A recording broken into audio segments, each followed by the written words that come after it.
Después de 2 años completos, finalmente sucedió. The New York Times, que tiene decenas de millones de dólares que pueden ser utilizados para llevar a cabo investigaciones, finalmente confirmaron lo que ya sabemos todo este tiempo, que el portátil de Hunter Biden, así como los correos electrónicos que había en él, siempre fueron auténticos. Así que hoy vamos a recorrer todo el camino de cómo esta historia fue suprimida y potencialmente cómo la supresión también alteró el resultado de las elecciones del año 2020. Por otro lado, mientras uno de nuestros reporteros se encontraba en Florida hace unas semanas atrás, tuvo la oportunidad de hablar con el señor Walter Blackman, quien es un representante del estado de Arizona. Y con Blackman también hablaron de varios temas diferentes, incluyendo lo que pasó exactamente con el informe final de la auditoría electoral una vez que se le dio al fiscal general de Arizona, el señor Mark Bronovich. Entonces, quédese con nosotros que vamos a dejar todos estos temas al descubierto.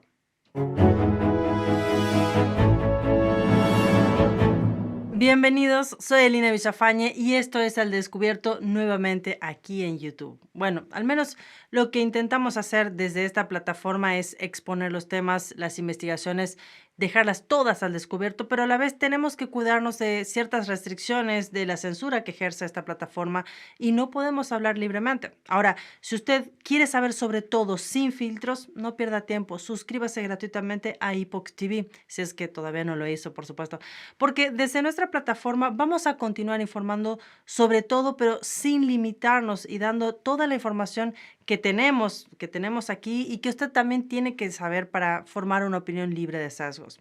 Si no lo hizo, entonces aproveche este momento para suscribirse gratuitamente a Epoch TV. Comencemos con los temas de hoy. Para empezar, bueno, hablemos del conocido portátil de Hunter Biden. Y para empezar, justo después de las elecciones del año 2020, hubo una fascinante encuesta realizada entre las personas que votaron por Joe Biden. Y los resultados de esa encuesta revelaron exactamente cuánto poder tienen tanto los medios de comunicación corporativos, así como las grandes empresas tecnológicas en términos de influir en las elecciones. Esa encuesta se llevó a cabo en 7 estados en disputa y preguntaron específicamente a los votantes de Joe Biden una pregunta muy importante. Y esa pregunta era que si es que sabían de los escándalos de Hunter Biden antes de las elecciones, habrían cambiado su voto. Y como resultado, casi el 10% de los encuestados, es decir, el 9,4% para ser exactos, dijeron que sí, dijeron que si hubieran sabido la historia de Hunter Biden, no habrían votado por Joe Biden. Bueno, esto es sorprendente porque un 10% en los estados disputados es más que suficiente para que haya cambiado los resultados de las elecciones.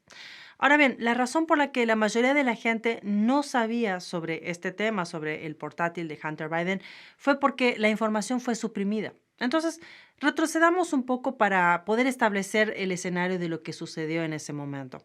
Tal vez usted recuerde que durante el ciclo electoral del año 2020, apenas unas semanas antes de las elecciones, The New York Post, que es el periódico más antiguo de Estados Unidos, comenzó a publicar una serie de artículos que detallaban los negocios de Joe y Hunter Biden en países como Ucrania y China.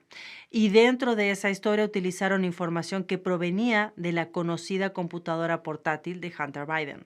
Ahora bien, la propia computadora fue supuestamente dejada por Hunter Biden en una empresa de reparación llamada Mac Shop en Wilmington, Delaware. Sin embargo, Hunter Biden nunca volvió por su portátil, quizás porque se olvidó.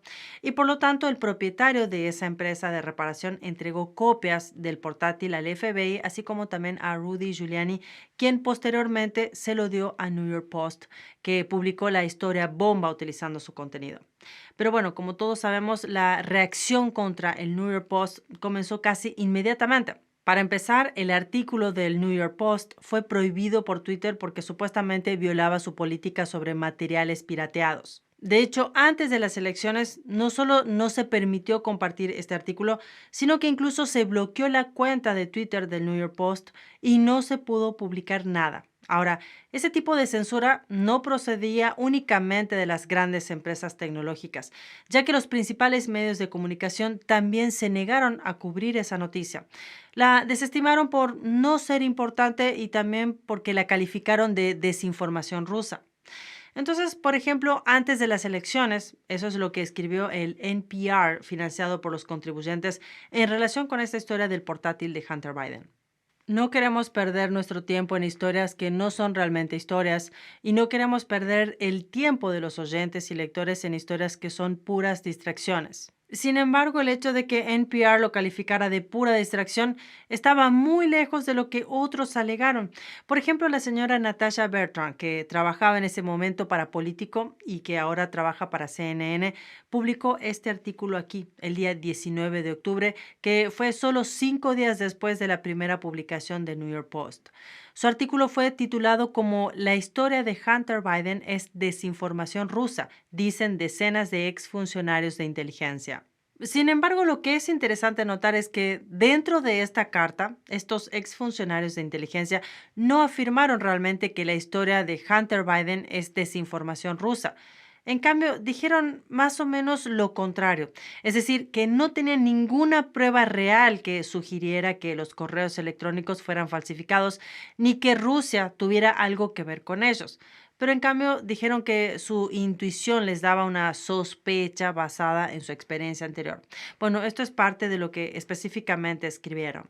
Queremos enfatizar que no sabemos si los correos electrónicos proporcionados al New York Post por el abogado personal del presidente Trump, Rudy Giuliani, son genuinos o no y que no tenemos pruebas de la participación rusa. Solo que nuestra experiencia nos hace sospechar profundamente que el gobierno ruso jugó un papel importante en este caso. Ahora, imagínense que luego de leer esa frase, ya escribe un titular, el cual luego la secretaria de prensa de la Casa Blanca, Jen Psaki, lo comparte, diciendo que la historia de Hunter Biden es desinformación rusa, dicen decenas de exfuncionarios de inteligencia. Lo cual, si lo pensamos, puede parecer sorprendente, pero mejor no pensar demasiado porque no fue solo político. Usted también puede recordar que ese fue el enfoque en torno a esta historia dentro de los principales medios de comunicación en general. Por ejemplo, aquí estaba Adam Schiff en CNN. We know that this whole smear on Joe Biden comes from the Kremlin. That's been clear for well over a year now that they've been pushing this false narrative about the vice president and his son. Y seguramente que usted también llegó a ver la misma narrativa siendo publicada en casi todos los medios de comunicación en Estados Unidos, en CNN, en NBC News, en PBS, en Huffington Post, The Intercept, Mother Jones y así sucesivamente. E incluso el propio Joe Biden durante un debate presidencial desestimó las acusaciones de bomba que fueron encontradas en los correos electrónicos de la computadora portátil como algo planteado por Rusia. Véalo. There are 50 former national intelligence folks who said that what he's accusing me of is a Russian plant. They have said that has all the five former heads of the CIA, both parties say what he's saying is a bunch of garbage. Nobody believes it except his and his good friend Rudy Giuliani. You mean the laptop is now another Russia hoax? That's exactly what. That's exactly what. This is where he's. Y así fue entonces que vimos exactamente cómo es que todas estas piezas trabajan juntas, porque había una carta de antiguos funcionarios de inteligencia que afirmaban sin pruebas que tenían la sospecha de que eso era desinformación rusa. Los medios de comunicación entonces, sin ninguna duda, informaron de ello como si fuera cierto. Y a su vez fue luego utilizado por las grandes empresas tecnológicas para justificar la censura completa de cualquier informe o incluso cualquier discusión de esta historia. Y así como mencioné antes, Twitter bloqueó la cuenta de New York Post por 2 semanas aproximadamente porque el medio no quería borrar esa historia. Luego Twitter fue aún más lejos, bloqueó cualquier referencia a los correos electrónicos de Hunter Biden de cualquier usuario. Ni siquiera se le permitió a la gente enviar los enlaces para poder informarse sobre este tema dentro de sus mensajes privados. Sin embargo, Twitter tampoco fue el único porque Facebook también anunció que utilizaría sus algoritmos para suprimir el debate en torno a esa noticia con el fin de garantizar que no se difundiera hasta que pudieran conseguir una comprobación de hechos por parte de los socios de comprobación de hechos de Facebook y que por alguna razón nunca llegó. Ahora, por supuesto, cualquier persona que realmente leyó los correos electrónicos o miró las fotos o que leyó los mensajes de texto de esa computadora portátil, bueno, era bastante obvio, bastante claro que la computadora portátil era genuina. De hecho, todos los esfuerzos para corroborar su autenticidad demostraron que ese era el caso. Y por supuesto, quizás recuerde también que se entrevistó en Fox News a Tony Bobulinski, que era el socio comercial de Hunter Biden. Y en esa entrevista él demostraba que los correos electrónicos eran genuinos. Por otro lado, hubo un gran libro que se publicó en el mes de septiembre llamado Los Biden, Inside the First Family's 50-Year Rise to Power. Y dentro de ese libro, el reportero corroboró de forma independiente que los correos electrónicos clave en los que se basó la historia inicial de New York Post eran totalmente auténticos. Dentro de ese libro, entre otras cosas, el autor entrevistó a varias personas que estaban incluidas en las cadenas de correos electrónicos de Hunter Biden y ellos le proporcionaron la confirmación de que los correos electrónicos en su poder coincidían con los de la historia de New York Post, palabra por palabra. También los principales medios de comunicación se quebraron hace 5 días atrás cuando The New York Times publicó una historia relacionada con la investigación del FBI sobre los impuestos de Hunter Biden. Pues dentro de esa publicación, The New York Times verificó la autenticidad del portátil de Hunter Biden, de su origen, así como de los correos electrónicos que contenía. Ahora, esto es parte de lo que decía esa noticia. Personas familiarizadas con la investigación dijeron que los fiscales habían examinado los correos electrónicos entre el señor Biden, el señor Archer y otros sobre Burisma y otras actividades comerciales en el extranjero. Esos correos electrónicos fueron obtenidos por el New York Times a partir de un caché de archivos que parece provenir de un ordenador portátil abandonado por el señor Biden en un taller de reparación de Delaware. El correo electrónico y otros del caché fueron autentificados por personas familiarizadas con ellos y con la investigación. Y es así que 2 años más tarde, es decir, ahora, The New York Times, que tiene millones de dólares disponibles para utilizarlos en investigaciones, finalmente pudieron confirmar lo que sabemos todo este tiempo, que el portátil y los correos electrónicos siempre fueron auténticos. Y por lo tanto, lo que todo esto significa es que en los últimos días previos de las elecciones del año 2020, primero, la mayoría de los medios de comunicación corporativos de Estados Unidos estaban difundiendo mentiras sobre la historia de Hunter Biden. En segundo lugar, también que las grandes empresas tecnológicas estaban entonces utilizando esa narrativa para censurar lo que se descubrió. Y en tercer lugar, que en ese entonces todo esto tuvo el efecto de engañar y manipular a los votantes estadounidenses. Y es así como mencioné al comienzo, el 10% de esos votantes dijeron que si hubieran sabido de la historia de Hunter Biden, pues no habrían votado por Joe Biden. Ahora, Jen Psaki, a diferencia de lo que hizo antes cuando impulsaba la narrativa de la desinformación rusa, pues hoy parece estar un poco más reservada a la hora de comentar sobre estos recientes descubrimientos. Bueno, esto es lo que dijo cuando se le preguntó recientemente. The New York Times has authenticated emails that appear to have come from a laptop abandoned by Hunter Biden in Delaware. The president previously said that the New York Post story about this was a bunch of garbage and that it was a Russian plant. Does he stand by that assessment? I've pointed the Department of Justice and also to Hunter Biden's representatives. He doesn't work in the government. Si usted quiere saber más sobre estos correos electrónicos de Hunter Biden y sobre la forma en que fueron autentificados, bueno, puede hacerlo desde todos los enlaces que encontrará abajo en la descripción de este video. Y ahora cambiemos de tema y veamos una actualización de lo que está sucediendo en Arizona con la auditoría. Pero antes lo invito a una pausa. Ya volvemos.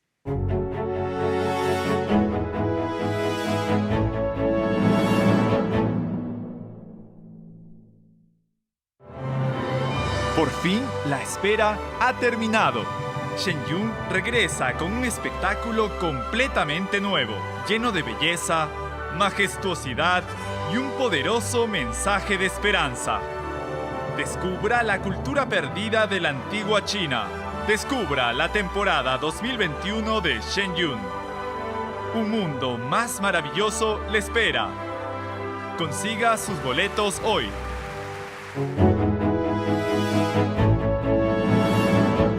Mientras uno de nuestros reporteros estaba en Florida, tuvo la excelente oportunidad de hablar con el señor Walter Blackman, que es un representante estatal en Arizona. Y hablaron de varios temas diferentes, incluyendo qué pasó exactamente con el informe final de la auditoría electoral una vez que fue entregado al fiscal general de Arizona, el señor Mac Bronovich. Escuchemos. But after the forensic report came out, it seemed like there were a number of issues that needed to be addressed. And so the Arizona State Senate gave that report to Mark Brnovich, Yes. The AG, but it seems like that was 6 or 7 months ago, and I've heard nothing since. Do you have any updates regarding that? You're exactly right. Nothing has happened. Mark Brnovich is our Attorney General who is also running for the Senate, United States Senate. So he's not going to do much with that because that may hurt his campaign. As a body in the Arizona House of Representatives, we expected the Attorney General to actually do something. So folks can, like yourself and people across the country and Arizona, can see that something's happening. He has the evidence. He has what he needs. He needs to go ahead and move forward and prosecute if he has to restore confidence in our elections. In the meantime, we're writing laws for 2022 and 2024 to make sure we protect election integrity in Arizona. So those laws are based on some of the findings of the report? Some of the findings that we have found out. Now, some of the issues that we see are just the machines. So the machine, Dominion machine, we know that we're not going to use machines or those types of machines anymore. We're taking a look at how the Secretary of State verifies those or certifies those machines. We're also putting into statute limited executive powers on if there is something wrong with the election, then if we see an anomaly like what we saw this past election, that we actually put a stop or slow down the process and find out what's going on. So we've learned a lot from the audit. However, we're putting it into law. Hopefully the governor signs some of that statute and Mark Brnovich actually gets to work and goes after those folks. But it'll probably be somebody other than Mark Brnovich because I think after this term he's out, right? It's going to be another AG. After this term he's out. So he may just be sitting on it, using it for a campaign. I don't know. However, my constituents in my area, they're saying the same thing. When are we going to do something, or when are we going to see something? And that's the question that the rest of the country is asking too. And as legislators, we're asking Mark Brnovich to actually do his job as the Attorney General and stop running for office. Last question. Let's say another Attorney General comes in after this election. Is there anything that the state legislature can do to compel him to either push forward the investigation or, that's it, pretty much, right, to push forward the investigation? Is there any kind of mechanism that you have in place that you can force that process to go forward? No, we don't have that. We don't have that in statute right now, and I don't see it coming forward. And it's going to depend on who's the next Secretary, our Attorney General. Of course, we've got 2 Democrats that are running, and I believe we have 3 Republicans. If a Democrat gets in office, they're not going to push that agenda. If a Republican does, and they've campaigned on that. Por último, recuerde darle me gusta a nuestro video porque de esta forma lo que va a hacer es forzar a que el algoritmo de YouTube comparta toda nuestra información con miles de personas más y que la verdad llegue mucho, mucho más lejos. Muchas gracias por acompañarnos hoy. Nos vemos mañana.